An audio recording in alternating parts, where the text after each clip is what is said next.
Mesdames, Mesdemoiselles, Messieurs, bonjour, bienvenue dans votre émission Jeux 7 et match. Aujourd'hui, nous prenons la direction de Vallon-Pont d'Arc pour parler rallye. Rallye et l'Ardèche, une grande histoire, bien sûr, avec le rallye Monte-Carlo, des grands pilotes qui sont venus en découdre sur les routes ardéchoises. On pense notamment à des Hubert Auriol, Jean Ragnotti et j'en passe et des meilleurs. Eh bien, ces pilotes, ils avaient besoin de belles montures et de belles voitures. Et aujourd'hui, je vous dis, on prend la direction de Vallon pour découvrir un garage assez particulier, assez atypique en Sud-Ardèche, qui perdure cette passion du rallye dans notre département. On va partir à la découverte de RS Motosport. Attention, il va y avoir du sport.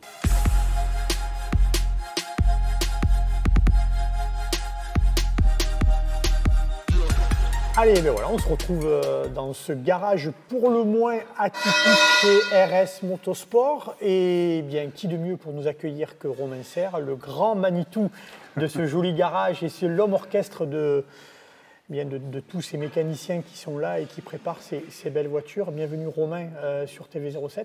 Merci beaucoup de venir ici, de nous présenter auprès du public. Oui, c'est ça, c'est une présentation parce que, alors déjà, quelque chose de particulier quand on arrive, c'est un peu caché, les portes sont fermées, on ne se doute pas du tout de ce qui se passe à l'intérieur. Non, et c'est un peu volontaire, c'est que bon, on ne veut pas forcément que plein de gens s'arrêtent. Vous voyez écrit en gros qu'on fait de la voiture de compétition. On ferme et on travaille voilà, fermé, on est bien, et on n'a pas besoin d'étaler aux gens qui passent devant de ce qu'on fait réellement. Voilà. Alors tu as lâché, on n'est pas chez un garagiste classique, non. Ici c'est le royaume de la voiture de sport. Alors, fais-nous un tout petit peu l'historique rapide de RS Motosport, comment c'est né et comment tu en es arrivé en fait à travailler sur des voitures de course. Alors oui, parce qu'on est vraiment un garage basé sur la voiture de course. On fait voilà, quasiment que ça. Hein. On fait 99% de nos facturations, c'est de la voiture de course. En fait, c'est né voilà, d'une passion à la base que m'ont transmis mes frères, mes grands frères. J'ai attaqué en copilote, bon, depuis tout petit j'étais dedans. Je voulais me diriger dans le sport automobile. Et donc j'ai attaqué ma vie active par du tournage, du fraisage, de la soudure dans l'industrie. Et puis rapidement, après, je me suis orienté sur la voiture. Donc d'abord avec un garage toute marque traditionnel. Et puis quand j'ai pu, voilà, j'ai construit ce bâtiment et je me suis installé. Donc on a ouvert en 2017. Donc c'est une jeune entreprise, on a 5 ans. Et voilà, on s'est équipé petit à petit comme il faut pour être vraiment un maximum autonome sur la construction d'une voiture de course. Voilà. Alors la particularité, ici on entretient un tout petit peu les voitures, mais principalement on est sur de la construction. On va tout à l'heure faire un peu le tour du garage. Globalement, tu reçois une voiture nue, je dirais la voiture de Monsieur Tout-le-Monde presque, et puis tu vas la transformer en voiture de course. Exactement, oui. On part, donc de l'entretien on en fait un petit peu, mais notre métier premier c'est vraiment la coque de rallye, c'est-à-dire on est connu pour faire des arceaux de sécurité, tout ce qui est travaux de soudure, et c'est vraiment ça notre activité première. Ensuite on est une équipe un peu multitâche, on a plusieurs cordes à notre arc. On fait également de la peinture, du montage, de la fabrication de pièces en composite. Mais à la base, voilà, c'est vraiment l'arceau de sécurité. Alors ça paraît dingue, hein, mais aujourd'hui tu es quand même sur on va dire, un créneau particulier. Tu es un peu amoureux de certaines marques et certaines voitures spécialisées dans la Super 5 GT Turbo. Et aussi au niveau des Cosworth, c'est ça? Chez Ford, alors, on va dire que c'est un peu ta marque de fabrique. Aujourd'hui, un peu tu es spécialisé dans ces voitures. C'est vrai qu'il y a plusieurs véhicules qui reviennent souvent chez nous parce que, bon, après, c'est des voitures qu'on connaît, donc les gens nous assimilent à cette marque parce qu'ils nous ont vu en faire. Et ça ne nous déplaît pas parce que c'est des voitures qu'on connaît bien, on connaît leurs points faibles. Donc c'est vrai que souvent on retrouve les mêmes voitures, même si ça nous arrive et avec grand plaisir, on fait aussi autre chose. On fait de la voiture plutôt rares, de la Triumph TR7, de la Ligier JS2, de la Toyota. Quoi, on fait de tout. On n'est pas, voilà. Par contre, c'est vrai que souvent, des voitures reviennent les mêmes, et notamment les Super 5 GT Turbo, qui, nous, on a attaqué là-dessus, vraiment, parce que c'est une voiture qui représente beaucoup le sport automobile, le rallye amateur. Parce que c'est une voiture qui ne coûte pas trop cher à la base, qui a un coût performance, plaisir, coût très intéressant. C'est une voiture qui ne revient pas trop cher et qui peut faire des résultats. Donc c'est pour ça qu'en tant qu'amateur du sport auto, naturellement, on s'est dirigé là-dessus. Alors, on va parler un peu sport auto. Je le disais en introduction, l'Ardèche, c'est vraiment une terre de rallye. Hein. Voilà, on voit. Alors, on a peut-être une période de creux, puis là, c'est redémarré avec le rallye de l'Ardèche qui reprend petit à petit son rang. Le rallye du Bas-Vivarais qui renaît de ses cendres l'année dernière. Et puis, on a du côté du nord de l'Ardèche, pareil, on a des rallyes qui existent. Donc, on voit que le rallye, petit à petit, refait sa place en Ardèche. Mais quand même, c'est compliqué. Est-ce que tu n'as pas l'impression d'être un tout petit peu à contre-courant avec ce qui se fait aujourd'hui? Parce que, globalement, on va le dire, Romain, le rallye, des fois, n'a pas très bonne presse. Il est opposé avec des idéaux écologistes. Voilà. Donc toi, comment tu te situes là-dedans? Est-ce que tu n'as pas peur qu'à un moment donné, cette passion, malheureusement, soit compliquée à pratiquer? Forcément, en ce moment, ce n'est pas trop l'actualité. Mais après, le rallye, je pense qu'il saura aussi s'acclimater au climat ambiant, c'est-à-dire que là, la FIA se dirige vers des biocarburants éthanol, donc on va être amené à les utiliser. L'utilisation de moteurs électriques et tout ça, ça commence. Donc après, c'est vrai que ça dénature un peu le sport automobile tel qu'on l'entend. Mais le fond, il sera toujours là, c'est-à-dire la passion pour la belle voiture, la belle mécanique, la vitesse, voilà.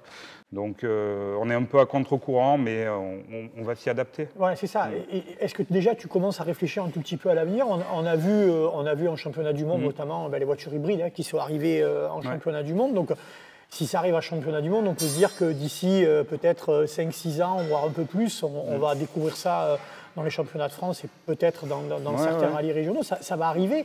Donc toi, tu vas être obligé d'adapter tout ça, quoi. Clairement, on s'y attend. Après, on ne sait pas dans combien de temps.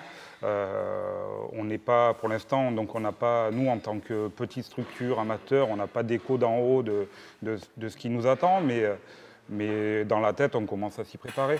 Après, bon, on verra de quoi est fait le futur, mais on prendra comme ça vient. Alors, on va revenir justement à ton métier de base.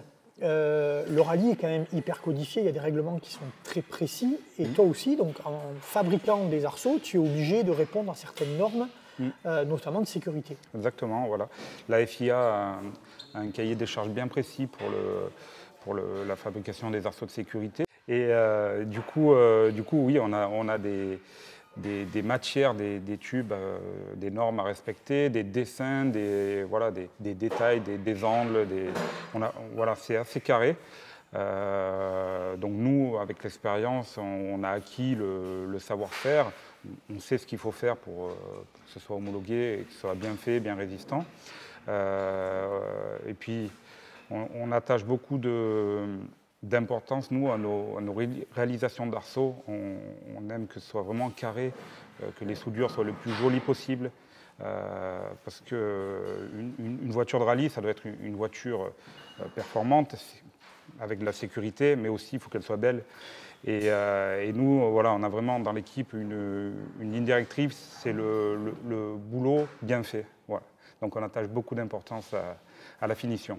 Voilà par quoi ça commence en fait, hein. C'est ça, tu reçois une caisse nue. Alors explique-nous, on a discuté tout à l'heure en off, tu nous disais au niveau des R5 GT Turbo notamment, la problématique de trouver des véhicules récents, c'est-à-dire R5 GT Turbo comme elles peuvent exister. Donc là, vous avez pris une autre option du fait un peu de la rareté des caisses et des prix qui s'envolent. C'est ça, voilà. En fait, les coques de Super 5 GT Turbo sont quasiment identiques des Super 5 normales. Donc elles se font quand même plus rares, elles ont plus de valeur. Elles ont été un peu bidouillées, elles ont été abîmées. Donc c'est vrai que nous, on est parti sur une optique où on part d'une coque de Super 5 ordinaire et où on apporte les modifications pour les passer en GT Turbo.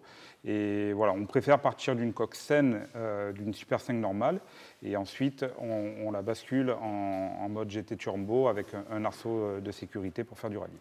Là, les grosses modifications sur cette voiture, c'est quoi en fait? On voit là que c'est je sais pas, c'est peut-être pour préparer pour la peinture ou. Alors, en fait, quand la voiture elle arrive, chez nous en général, elle est toute démontée, nue. Elle est peinte. Il y a du blackson, du mastic, tout ça. Ça nous dérange fortement pour pouvoir souder et faire plaquer les arceaux, tout ça. Donc, on procède en fait à un déblaxonnage, c'est-à-dire que manuellement, on enlève le blackson et ensuite, on fait un sablage de la coque. Donc, on sable toutes les parties sur lesquelles on va souder pour pouvoir renforcer la coque et faire l'assaut de sécurité. Donc là, la coque est nue, elle a été déblaxonnée, sablée, et là, on va attaquer à travailler dessus. Mais avant d'attaquer, on contrôle la géométrie de la voiture sur un marbre. Voilà. Donc là, on est sur le marbre, et s'il y a des exactement. modifications à apporter. Voilà, on s'assure que la voiture est saine. droite, saine, avant de travailler. S'il y a besoin de redresser un peu, on peut le faire. Et voilà, là, la voiture, elle est bridée, on va pouvoir attaquer à travailler dessus. Et parallèlement, il y a un arceau qui est là, qui va aller dans la voiture. C'est ça. Donc cet arceau, on le disait tout à l'heure, il répond à des normes. Oui. C'est ça. Donc je suppose qu'il doit y avoir les diamètres des tubes, et tu lui expliquais les angles vraiment qui sont... Donc là, en fait, tu reçois les tubes, c'est des tubes ronds, je suppose, qui doivent être dans l'atelier, Ouais. et après tu les mets en forme et tu les soudes, c'est ça? Ça, voilà. En fait, donc, on achète nos tubes, on choisit nos nuances pour s'adapter au règlement. Donc effectivement, il y a des diamètres et des épaisseurs à respecter. On note notamment que l'arceau principal ici est plus gros en diamètre. Voilà.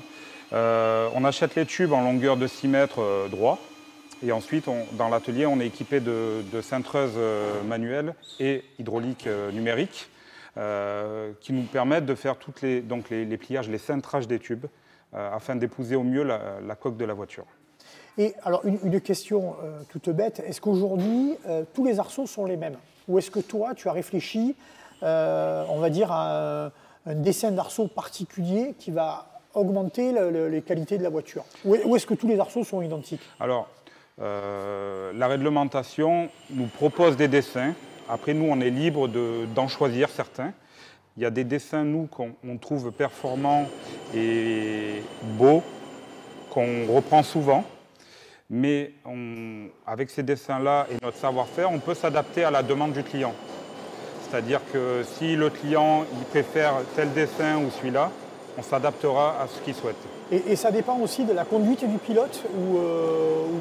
Non, pas forcément. Pas forcément. Parce que, forcément, un arceau, ça peut faire une rigidité de coque, c'est bien pour la performance. Par contre, vraiment, le but premier, c'est surtout l'aspect sécurité. D'accord. Voilà. Donc ça, une fois que c'est fait, on vient le glisser. On a construit une partie de l'arceau sur notre table de soudure. On a préassemblé des éléments et on va après le basculer à l'intérieur. Il y a des endroits qui sont juste pointés, pas soudés. Oui, ce que je vois là. Voilà. Ouais. On va après l'enquiller dedans et faire nos soudures finales. La finition vraiment sur place. Et donc, en fait, après, on passe là. Hein, on passe à l'étape d'après. Alors, c'est pas une GT Turbo, mais c'est l'idéologie est la même. Hein. L'idée est la même. Alors, nous, notre métier premier, c'est vraiment la construction de l'arceau de sécurité. Et on fait une vingtaine d'arceaux par an, à peu près, une vingtaine de coques. Souvent, le client récupère sa voiture une fois que l'arceau est installé, sans forcément de peinture ou quoi que ce soit. Parfois, on peut être amené à faire de la carrosserie. Donc là, c'est le cas de celle-ci. Donc là, on a commencé à faire la préparation pour la peinture. Et ensuite, elle va passer en cabine pour la peinture. D'accord. Là, il y a eu du travail aussi sur la caisse. On voit ça. Oui, exactement. Je vois pas mal de soudure. Je vois qu'il y a eu des reprises qui ont été faites. Voilà. Pardon. La raison pour laquelle on décape la voiture, c'est pour pouvoir la renforcer. Donc pour cela, on fait beaucoup de soudure entre les tôles. Parce qu'une voiture, en fait, c'est un ensemble de tôles pointées. Donc nous, on rajoute des cordons de soudure pour rigidifier la coque. Et à certains endroits, on connaît un peu les faiblesses des voitures, on rajoute de la tôle, on fait des renforts. Là, on est sur quoi comme voiture? Ça, c'est une Toyota Celica 4 roues motrices pour les rallyes VHC historiques. Alors, c'est marrant parce que, Romain, on en parlait tout à l'heure, mais on ne voit pas des voitures qu'on peut voir aujourd'hui, les RS notamment, les choses comme ça. Pour le moment, ce n'est pas d'actualité dans le garage. Ouais. Tu fais, voilà, on parle Toyota, les Cosworth, les Turbo 2, c'est un peu la magie d'antan quand même qui règne dans ce garage. Oui, et après, c'est aussi un peu par la force des choses, parce que dans les rallyes modernes, la FIA tend vers des voitures constructeurs, c'est-à-dire que l'amateurisme a moins sa place qu'avant. C'est-à-dire que les voitures homologuées sont des voitures qui ont été homologuées par les constructeurs. On est obligé de respecter leurs pièces, voilà, ce qui a été homologué. Nous, on ne s'y retrouve pas trop là-dedans et ce n'est pas notre vision. Et par chance, donc, il y a le VHC, le rallye historique qui est né et qui nous botte un peu plus, c'est-à-dire qu'il y a c'est de la vieille voiture. On peut encore construire, nous, les choses et nos clients sont bien sympas. C'est des gens qui ont fait leur vie souvent et ça se passe bien comme ça. Voilà, c'est typé plus passion, j'ai l'impression. Allez, on va profiter que Romain soit dans la cabine de peinture pour finaliser la peinture de la Super 5 qu'on va retrouver tout à l'heure. On a kidnappé Stéphane qui était en train de travailler, lui, sur une Subaru, voilà. Et il va nous parler lui aussi un peu de cette passion et comment tu as atterri en fait ici, dans ce garage on va dire, un peu particulier. Ouais. Moi, j'ai toujours aimé le sport auto. J'ai un bac+3 qui concerne le sport auto. J'ai fait une formation à Saint-Vallier, en développement de véhicules de compétition. Une formation qui m'a vachement appris, qui m'a ouvert vachement de portes. Ensuite, j'ai travaillé en région parisienne, ça ne me plaisait pas bien la région. Et j'ai un collègue préparateur moteur vers Lyon qui m'a parlé de Romain. Je ne connaissais pas son entreprise. Et il m'en a parlé, donc du coup je me suis présenté, le courant est bien passé. Et ça fait bientôt 2 ans que je travaille ici maintenant. Et c'est vraiment super, une superbe ambiance, on cherche vraiment à faire du bon boulot. On prend le temps de faire les choses bien, et c'est super intéressant, quoi. Vraiment. On sent vraiment que c'est la passion qui transpire ici. Mais alors, tout à l'heure, tu as dit quelque chose, et je pense que c'est important, on va revenir dessus. Tu parles de formation dans le sport auto, c'est-à-dire qu'aujourd'hui, on va parler peut-être aux jeunes qui se cherchent ou qui ont cette passion-là. Aujourd'hui, il existe des formations spécifiques pour travailler sur ce type de véhicule. Exactement. Ouais. Alors, moi, en ce qui me concerne, j'ai fait un DUT GMP, mais c'était plus axé ingénieur, vraiment plus théorique. Mais il existe aussi des BTS dans le monde de l'automobile de façon générale. Et ensuite, j'ai fait une licence pro dans le sport auto. Il y en a une en France, c'est au Mans. Et une bonne licence qui est vraiment intéressante. Mais ce qui m'a appris vraiment, pour en revenir à ce que je disais tout à l'heure, ce qui m'a vraiment fait évoluer et ouvert des portes, c'est vraiment la section compétition de Saint-Vallier. Dans la Drôme, qui est vraiment une bonne formation et qui ouvre beaucoup de portes, qui nous fait faire des assistances, qui nous fait travailler dans pas mal de teams connus en France. Et donc forcément, comme c'est un milieu vachement fermé, on se fait connaître et si on fait du bon boulot, ça ouvre des portes. Donc là, la spécialité de Stéphane, c'est quoi dans le garage? Ma spécialité, moi je suis plus sur la fabrication d'arceaux, soudure, tout ce qui est un petit peu soudure de façon générale. Mais je fais aussi un peu de montage, je touche un petit peu à tout, c'est super intéressant. Et alors, est-ce que toi, comme Romain, on va le voir après, hein, Romain, passion du garage, pilote, est-ce que toi aussi, les week-ends, tu les passes au bord des routes ou tu coupes un peu, tu te dis, bon, est-ce que ça suffit la semaine Non, ça suffit jamais, mais je suis plus en tant que... Je fais plus l'assistance, la mécanique, parce que ça a vraiment un coût important, le fait de rouler. Après, peut-être qu'un jour, je me montrerai ma voiture et je roulerai un petit peu sur des régionaux, ça serait sympa. C'est le rêve? Ah oui, tu aimerais bien? Forcément, oui. Et toi, en tant que mécanicien du sport automobile, c'est quoi pour toi le but ultime? Ce serait de travailler par exemple sur quelle voiture? Ce serait quoi pour toi atteindre véritablement le summum de cette passion? Ce serait quoi? Ce serait de travailler un peu sur des voitures d'exception, des voitures usines d'époque, d'amener des groupes AB, d'amener des groupes F ou autres. Mais bon, en soi, ce qu'on fait déjà, c'est déjà pas mal. Oui, on voit, il y a des belles voitures qui font rêver, travailler là-dessus. Les 5 turbo, voilà, on les remonte entièrement, tout ça, c'est quand même déjà très intéressant. Et est-ce que les voitures usines d'aujourd'hui te font rêver ou un peu moins? Le problème des voitures usines, c'est des très belles voitures, elles font quand même rêver, c'est très performant, très efficace, mais c'est plus du montage. On ne parle plus de fabrication, on parle de montage. On commande la pièce chez le constructeur, on la reçoit, on la pose, on la monte au bon couple de serrage et voilà, tout va bien. Il n'y a plus vraiment de recherche en soi. Ouais, là, c'est vraiment ce qui te plaît, aller chercher ce qui ne se trouve plus, le refaire, le fabriquer. Fabriquer à partir de photos, à partir de l'images d'époque, etc. Bon. En tout cas, ce qui me concerne, ça m'intéresse plus ça que du montage pur. Romain, voilà, donc on disait, on est passé en cabine, et puis ensuite la voiture arrive ici, et là c'est la touche finale, c'est là où on vient mettre les petites touches qui vont bien, et fignoler la voiture. Donc là on retombe sur des GT Turbo, donc là, bien en fait tu as assemblé quelques éléments, alors il manque le moteur à l'intérieur, mais on va pouvoir voir un tout petit peu le montage de l'arceau notamment, et des pièces qui commencent à être faites à l'intérieur. Donc pour reprendre, donc on fait la peinture et parfois donc les clients les récupèrent peintes mais nues. Et on va dire que 2-3 véhicules par an sont construits intégralement chez nous. Donc c'est le cas de ces 2 GT Turbo ici, sur lesquels nous avons donc réalisé la coque, la peinture, et ensuite nous réalisons tout le faisceau électrique, le tableau de bord, la finition de certaines pièces en composite, et puis donc le montage des trains roulants et du moteur et de la boîte à vitesse. Sachant que nous ici, nous ne faisons pas de moteur et pas de boîte à vitesse, nous avons des gens avec qui nous travaillons qui font ça. Voilà, c'est pas parce qu'on n'aime pas ou quoi que ce soit, parce que c'est passionnant, mais c'est surtout qu'on ne peut pas tout faire, on n'a pas forcément les compétences.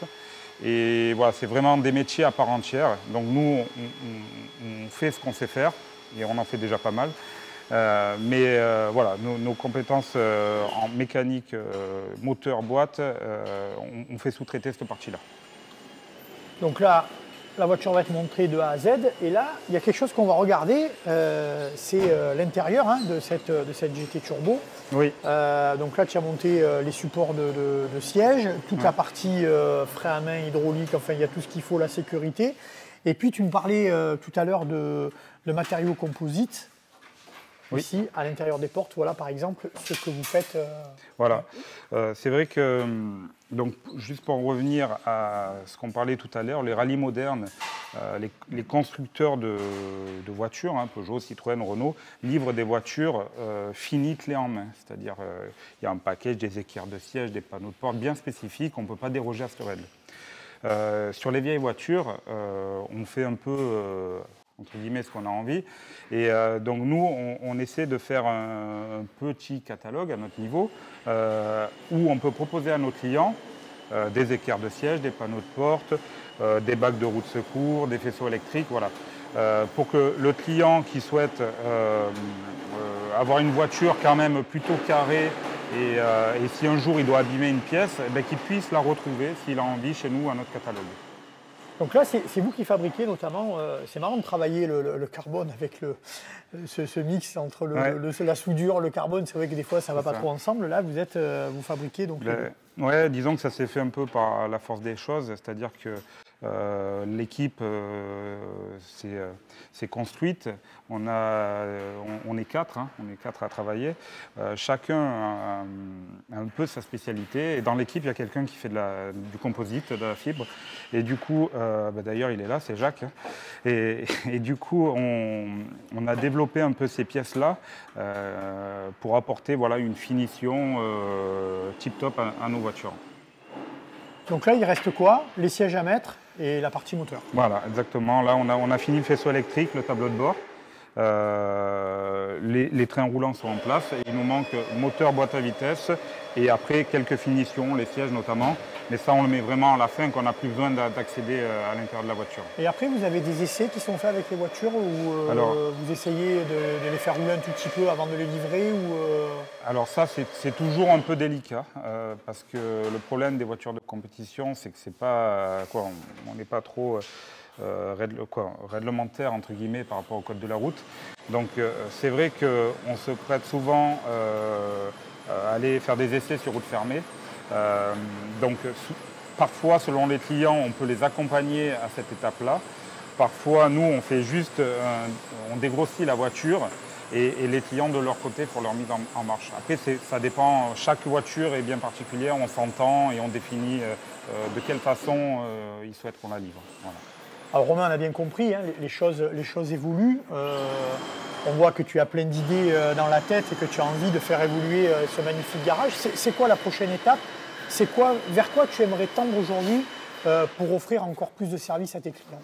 Ouais, dans l'idée, je pense à l'heure actuelle, on a atteint un peu notre objectif, c'est-à-dire livrer une prestation quand même plutôt globale d'une voiture. On est quand même bien équipé parce que je ne vous ai pas montré, peut-être on pourra le montrer, on s'est équipé là récemment d'un scanner 3D. On doit être, je pense, parmi les seuls dans le sport auto en petite structure à être équipé de ce matériel-là. Ça nous permet, nous, de scanner certaines pièces qui ne sont plus fabriquées et de les reproduire, ou bien de scanner une coque nue quand elle arrive pour qu'on puisse dessiner l'arceau à l'ordinateur pour pouvoir le réaliser. Voilà, cet achat-là, ça fait longtemps qu'on le réfléchit, on l'a fait. Voilà, on s'en sert à bon escient. Et là, à l'heure actuelle, on est bien, on est comme on voulait. Donc on va continuer dans cette dynamique, continuer à produire un petit peu nos pièces. On va parler quand même de quelque chose. Il y a le coût quand même de tout ça. Ouais. On le sait, le sport auto est quand même un sport qui coûte relativement cher. En fourchette, j'arrive avec ma caisse de Super 5, je veux repartir avec une voiture comme ça. C'est un budget de combien à peu près? Alors, en moyenne, ouais, on va pas... En fait, on va vous en parler, hein, ça peut partir du simple au double, parce que tout dépend de ce que souhaite le client. On va dire qu'une coque à sauter, ça dans tous les cas, il faut y passer, il faut le faire. Après, le client peut choisir ses évolutions sur la voiture, c'est-à-dire est-ce qu'il veut 150 chevaux, 160, 180, 200, est-ce qu'il veut des freins d'origine, des gros freins, est-ce qu'il veut une boîte performante. Donc, et ça change tout au niveau du chiffre. Donc on va dire par exemple, si on part sur une Super 5 GT Turbo, grosso modo, on peut partir avec une voiture de base à environ 20-25 000 euros, en tirant les prix, voilà, en faisant une petite voiture. Et on peut aller sur une grosse voiture à près de 50 000 euros. Donc c'est du simple au double. Et après, derrière, tu reprends les voitures pour de l'entretien ou des choses comme ça? Oui, et après, nos clients viennent de toute la France. Donc quand on fait une voiture qui est sur, par exemple, Auxerre, Autun, dans le nord de la France, c'est vrai que c'est compliqué après de faire de l'entretien. Mais les clients qui sont autour de nous, en général, nous les ramènent pour qu'on s'occupe de leur voiture. Ouais, et puis des fois, je suppose que malheureusement, il y a la partie sortie de route aussi. Il faut reprendre des fois certaines choses. Ça doit faire mal au cœur, surtout pour les pilotes déjà qu'il n'y ait pas de soucis. Mais ça aussi, ça fait partie du jeu. Hein. C'est clair. Donc là, on a eu le cas il n'y a pas longtemps. C'est vrai que voilà, on construit une voiture aboutie, neuve. On essaie de la faire belle, on met tout notre cœur là-dedans. Et après, on n'oublie pas, on le sait que le but, c'est de rouler vite. Et qu'à n'importe quel moment, voilà, une voiture de course, ça peut sortir de la route. Et donc après, voilà, ça se refait. Hein. On passe un peu plus de temps, ça se reprend et voilà. Et puis surtout, Romain, on va parler aussi d'autres casquettes, parce qu'il y a la passion de construire, mais il y a aussi la passion de piloter. Ouais. Tu es pilote, tu as cette magnifique voiture qui est là-haut, qui fait vibrer à chaque fois les spectateurs. Quand Romain est sur les glisses d'engagé, en général, je sais que les spectateurs aiment bien, tu as une conduite spectaculaire. Ça aussi, c'est la continuité, on va dire. Ouais, c'est ça. C'est la raison pour laquelle je fais ce métier, c'est parce que voilà, moi, la voiture de course, ça me fait vibrer. Et c'est vrai que quand je suis au volant, déjà, j'ai une voiture qui s'y prête bien, parce que ça fait un bruit voilà, fantastique, des flammes, ça pète, voilà. C'est assez expressif. Dans la conduite, on se rejoint, c'est la même chose. Et donc c'est vrai qu'on voilà, essaie de faire plaisir aux spectateurs, de se faire plaisir avant tout. Et voilà, c'est pour la raison, c'est vraiment la globalité, nous, du sport automobile, du rallye, qui est ici, quoi, de la conduite à la réalisation. En tout cas, Romain, merci pour cette magnifique visite de ce garage. On ne va pas dire où il est, comme ça on va rester secret. Dans les alentours de Vallon, en tout cas... On est en Ardèche, hein, on ne dit pas grand-chose en Ardèche. En tout cas, ça a été vraiment une super découverte.